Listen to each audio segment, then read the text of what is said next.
Line you're going to get this morning is the Fever go to 3-0 without Caitlin Clark. It's funny how the WNBA does this. You'll never see the WNBA. Something strange is happening in women's basketball media right now, and once you see it, you can't unsee it. The moment one superstar sits out a game, the whole storyline flips, trying to sell you an idea that just doesn't hold up. Here's the real problem though. Check the actual box scores, and you'll see fans are being fed a totally twisted picture of what actually wins basketball games. Right now, we're watching networks try to repackage less exciting basketball as somehow better basketball. And that's where things get interesting. See the WNBA make a headline. The Minnesota Lynx are the best team without Nafisa Collier, or any of the fans talking about it. Another thing. Now stop and really think about how backwards this whole comparison is. You'd never see ESPN run a big headline celebrating an NFL or NBA team for winning because their star was benched. When a top player sits out for rest or injury, the story is always about how the team battled through the gap, how they scraped by without their guy. Nobody spins that as proof the team is somehow better without him. But in women's basketball right now, those same basic rules of sports journalism got thrown out the window. And that double standard says a lot. It points to a real frustration some folks have with just how much attention, money, and buzz one single player brought to a league that spent years fighting just to get noticed. Any of the fans talking about it. Another thing we're going to get into is Stephanie White running into the locker room after a win and throwing shade at Caitlin Clark. Did a lot of great things. And this is where it stops being just media bias and turns into straight up shade, right there in the locker room. You'd think after a big win, the whole focus would be on the players, the effort, the defense, the big shots that sealed the game. That's what normally happens. But instead, some folks can't wait to turn the win into a jab at a player who wasn't even on the floor. That tells you something. There's real tension bubbling under the surface. Like some veterans and rival teams care more about protecting their own image than admitting the game has changed forever. And none of this shade is random. It's a deliberate move to shrink the impact of a player who reshaped the money and the spotlight around women's basketball before she even played a single pro game. Shade at Caitlin Clark. Did a lot of great things. I'm sure this has to be a season low 7 turnovers. What happened? Let's talk about the strangest stat celebration in basketball right now, a season-low 7 turnovers, and why that number is being used to hide something much bigger. On the surface, protecting the basketball sounds like smart basketball. Every coach, at every level, from middle school gyms to the NBA, will tell you the same thing. Take care of the ball, respect every possession, cut down on the careless mistakes. That's basketball 101. Nobody's arguing turnovers are good. But here's the thing sports fans need to understand. A stat means nothing without context.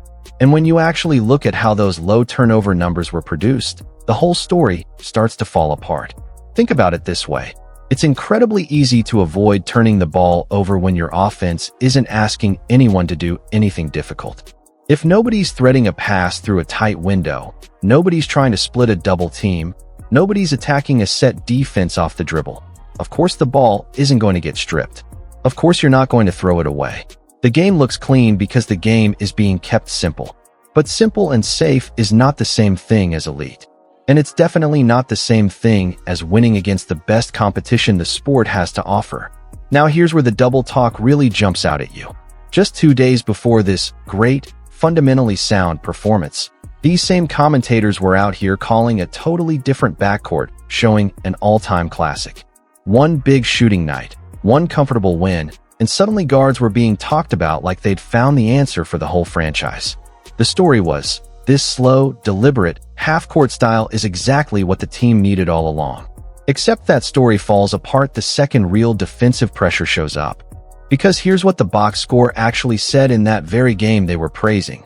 One guard shot 4 for who knows how many. Another guard went 3 for 9. And if you combine them, you get 3 makes on 13 shots. 0%. Not low, not below average. 0% from three-point range. Let that sink in for a second. Any team's primary ball handlers shooting a combined 3 for 13, with 0 threes made, is not a winning formula in any version of basketball you've ever watched. That's not efficient. That's a red flag. In any other major sport, A backcourt shooting like that would get torn apart by every analyst on television the next morning. And when guards can't hit from outside, defenses don't have to respect the perimeter at all. They just collapse the paint. They dare you to shoot from deep because they know you probably won't make it. There's no spacing, there's no stretch, there's no fear factor pulling defenders away from the rim. That's the definition of a stagnant offense. And yet, somehow, none of that got mentioned. Instead, the entire post-game conversation got wrapped around one phrase. We did such a good job of not turning the ball over. That single sentence tells you everything about what's really going on behind the curtain. It's not really about turnovers. It's a talking point built specifically to deflect attention away from a brutal shooting performance. It's a shield.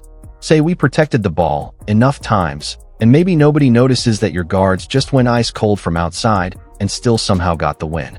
And let's be honest about who that phrase is really aimed at. It's a quiet little jab, a subtle shot, thrown at a specific superstar whose game is built on high usage, fast decision-making, and aggressive, high-difficulty passing. That style is going to produce more turnovers, sure. It's also the exact style that fills arenas and breaks television ratings records. But instead of appreciating that trade-off, some corners of this sport keep circling back to the turnover count like it's a scoreboard of its own, a way to needle a player who isn't even the one turning the ball over in that specific game. This is the part that should really bother anyone paying close attention. Because it's easy, genuinely easy, to avoid turnovers when your job is just to bring the ball up, make a safe pass to the wing, and stand in the corner while the shot clock runs down. Nobody's picking your pocket on a lazy pass like that. Nobody's calling an offensive foul on a possession where you never even attack the rim. Your stat sheet is going to look spotless. But that ultra-cautious, low-risk, don't-make-a-mistake style of basketball is exactly the brand of play that kept this entire sport buried on secondary channels and empty arenas for close to 25 years. Nobody is filling up stadiums right now because of cautious, risk-averse basketball. Nobody is buying out jerseys and breaking merchandise records because a guard played it safe in the corner. The record crowds, the sold-out arenas, the historic ratings, all of that is because of a completely different style. A faster, more aggressive, more electric brand of basketball that pushes the game forward instead of playing it safe. That's what brought the new audience in. That's what's keeping them there. Now think about how ridiculous this whole double standard actually looks once you put it side by side with any other major sport. You will never, not once, see a major network run a headline celebrating an NBA or NFL team for winning specifically because their franchise superstar was sitting on the bench. When a top-tier player rests or nurses a minor injury in those leagues, the coverage is always the same story. How did the rest of the roster survive without him? How did they scramble to fill the gap he usually fills? Nobody spins that into a celebration of the team being better without their best player. That angle simply doesn't exist anywhere else in professional sports. But somehow, in women's basketball right now, that exact rulebook has been flipped completely upside down. And that shift isn't accidental. It points to something deeper, a real discomfort, maybe even resentment, over just how much attention, money, and mainstream relevance one single player has brought to a league that spent decades fighting just to be noticed at all. And this tension doesn't stay hidden in subtle media framing. It spills right out into the locker room, in full view, right after the final buzzer. You'd expect the first words out of anyone's mouth after a big win to be about the players who actually earned it, the tough defensive stops, the clutch shots, the game plan that worked. That's the normal, obvious story to tell. Instead, the very first instinct for some of these figures is to turn a win into a subtle political statement aimed at a player who wasn't even on the floor that night. And when you see that happen over and over, it tells you there's real friction bubbling underneath the surface of this sport. It looks like some veteran figures, and even rival franchises, are more focused on protecting their own legacy and controlling the narrative than they are on simply admitting that the entire landscape of this sport has changed forever. None of this is random or accidental. It's a calculated, repeated pattern designed to shrink the impact of a player who completely reshaped the financial future and cultural relevance of women's basketball before she had even played a single professional minute. That's not an opinion. That's measurable in ticket sales, television deals, merchandise numbers, and attendance figures across the entire league, home and away. So here's the real question this whole situation forces us to ask. Are the people running the narrative around this sport actually invested in its long-term growth? Do they want to see this sport keep expanding, keep breaking records, keep pulling in brand new fans?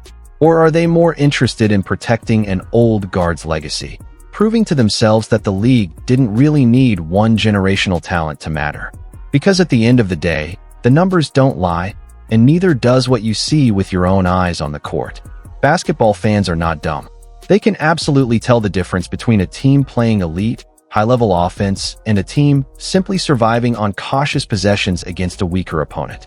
Dressing up a low-turnover, ice-cold shooting performance as some brilliant tactical blueprint isn't just questionable analysis. It's downright insulting to the intelligence of everyone watching at home. This sport is standing at a genuine turning point right now. On one side, you've got the old guard, clinging to tradition and trying to protect a certain version of how the game should be played and talked about. On the other side, you've got an unstoppable wave of new fans, new money, and new energy that isn't interested in slow, cautious, safe basketball. That tension isn't going away. If anything, it's only going to get louder as this season keeps rolling on. So here's what I want to know from you. Do you actually believe this "we protect the ball better" narrative, that a slower, low-risk style is somehow the smarter path to winning? Or do you see this for what it really looks like? A coordinated effort to downplay the impact of a once-in-a-generation talent who changed this entire sport before she even played her first pro game? Drop your take in the comments below. I want to hear where you stand on this. And if you want more honest, no-spin breakdowns like this one, hit that subscribe button and turn on notifications, because there's a lot more of this story still left to tell, and you will not want to miss what comes next.